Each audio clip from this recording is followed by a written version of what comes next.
Halo, Assalamualaikum warahmatullahi wabarakatuh. Saya Tasya Lailatus Saadah, NIM 190341100054, Prodi Ilmu Kelautan, Fakultas Pertanian, Universitas Trunojoyo, Madura. Di sini, saya akan melakukan praktikum dari mata kuliah Oseanografi Kimia.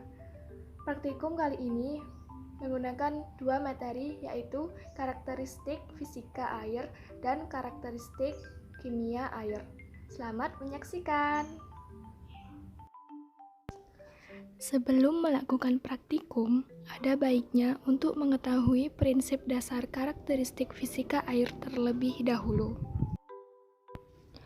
Suhu merupakan salah satu parameter yang dapat mempengaruhi lingkungan suatu perairan. Suhu suatu perairan dipengaruhi oleh radiasi matahari dan proses interaksi antara air dan udara. Massa jenis air adalah kerapatan massa setiap satuan volume benda, di mana semakin besar massa jenis benda, semakin besar pula massa setiap volumenya. Suhu dapat mempengaruhi massa jenis larutan atau zat cair. Kerapatan suatu zat dipengaruhi oleh suhu dan tekanan yang dialami zat tersebut. Pada suhu 4 derajat Celcius, kerapatan air adalah tepat 1 gram per cm kubik, tetapi terus-menerus turun seiring dengan meningkatnya suhu.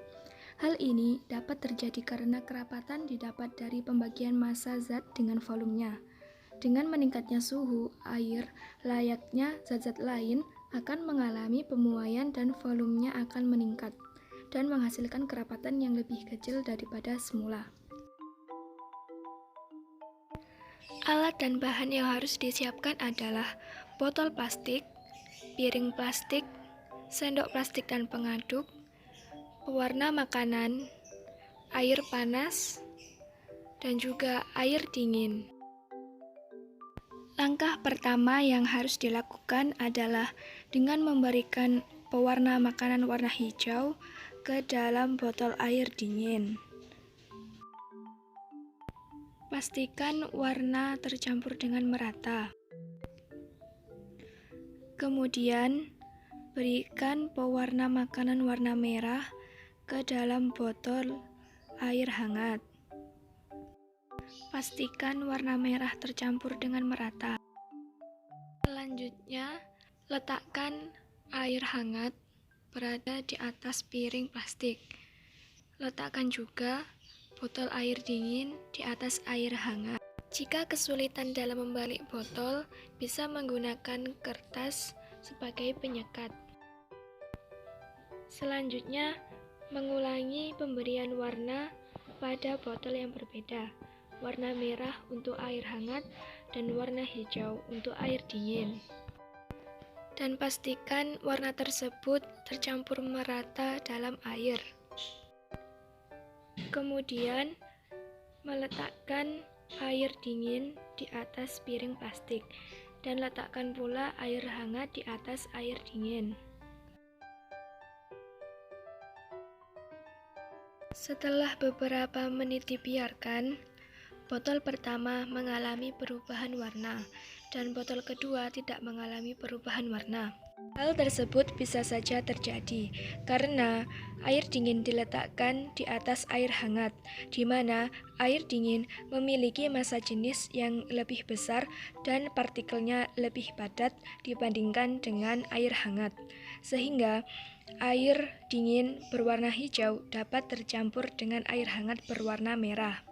Sedangkan pada perlakuan yang kedua, botol tidak mengalami perubahan warna karena air hangat diletakkan di atas air dingin, di mana air hangat memiliki massa jenis yang lebih ringan dibandingkan dengan air dingin. Air hangat yang memiliki massa lebih ringan tidak dapat menembus kerapatan partikel dari air dingin, sehingga air tersebut tidak dapat tercampur seperti perlakuan yang pertama. Nah, itu tadi praktikum materi yang pertama, karakteristik fisika air. Selanjutnya, kita akan melakukan praktikum yang kedua. Sebelum praktikum, prinsip dasar karakteristik kimia air laut adalah suhu permukaan air dipengaruhi oleh presipitasi, evaporasi, kecepatan angin, intensitas matahari, dan semua fenomena yang terjadi pada kolom perairan. Suhu akan mengalami penurunan seiring dengan bertambahnya kedalaman. Distribusi salinitas dipengaruhi oleh kedalaman, arus pasang surut, aliran permukaan, evaporasi, dan runoff dari daratan. Densitas merupakan parameter terpenting dalam hidrodinamika laut. Hubungan antara suhu, salinitas, dan densitas adalah ketika suhu tinggi, maka salinitas dan densitasnya rendah. Akan tetapi, tidak selamanya densitas meningkat seiring dengan penurunan suhu. Hal ini karena adanya sifat anomali air. Alat dan bahan yang digunakan adalah baskom transparan, gelas plastik, paku pinus, sendok plastik dan pengaduk, pewarna makanan, garam, air panas, dan air dingin. Langkah awal yang harus dilakukan adalah menuangkan air panas ke dalam gelas plastik dan menambahkan garam ke dalamnya. Setelah itu, menambahkan pewarna makanan berwarna merah.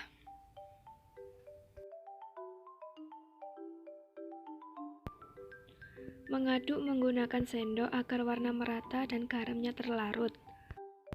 Selanjutnya yaitu menuangkan air dingin ke dalam gelas plastik dan menambahkan pewarna makanan berwarna hijau.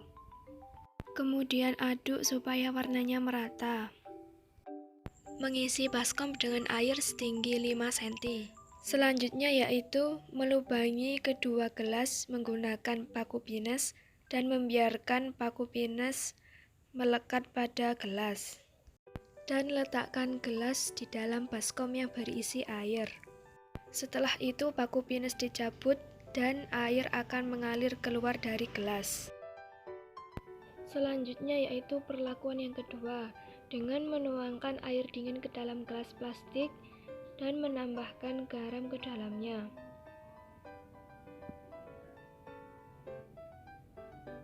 Setelah itu menambahkan pewarna makanan berwarna hijau dan mengaduknya hingga warna tercampur dan garamnya terlarut.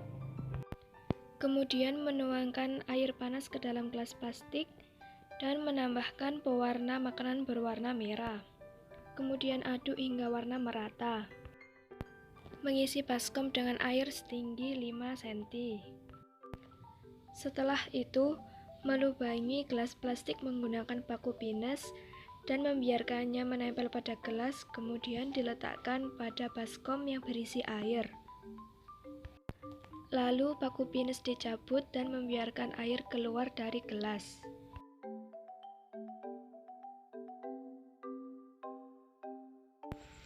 Pada perlakuan yang pertama, air tercampur lebih cerah dibandingkan dengan air yang tercampur pada perlakuan 2. Perlakuan yang pertama, air panas dengan garam berarti suhu tinggi dengan salinitas yang rendah dan densitasnya juga rendah. Partikel yang dimilikinya bergerak dengan bebas dan akan lebih mudah untuk menyerap energi dari air dingin, sehingga menyebabkan suhu normal dan warna menjadi tercampur. Sedangkan pada perlakuan yang kedua, air dingin dengan garam menunjukkan bahwa suhunya rendah, salinitas tinggi, dan densitasnya juga tinggi. Karena air dingin dengan garam memiliki densitas yang tinggi, maka energinya akan lebih sulit terserap oleh air panas. Karena air dingin dengan garam, partikelnya jauh lebih rapat dibandingkan dengan air dingin biasa. Sehingga pada perlakuan 2 menghasilkan warna yang lebih pekat karena air dingin dengan garam berwarna hijau sulit menyatu dengan air panas berwarna merah. Teman-teman, praktikum materi yang kedua karakteristik kimia air telah selesai. Semoga apa yang disampaikan dari video ini bisa bermanfaat. Kurang lebihnya saya mohon maaf. Wassalamualaikum warahmatullahi wabarakatuh. Sampai jumpa.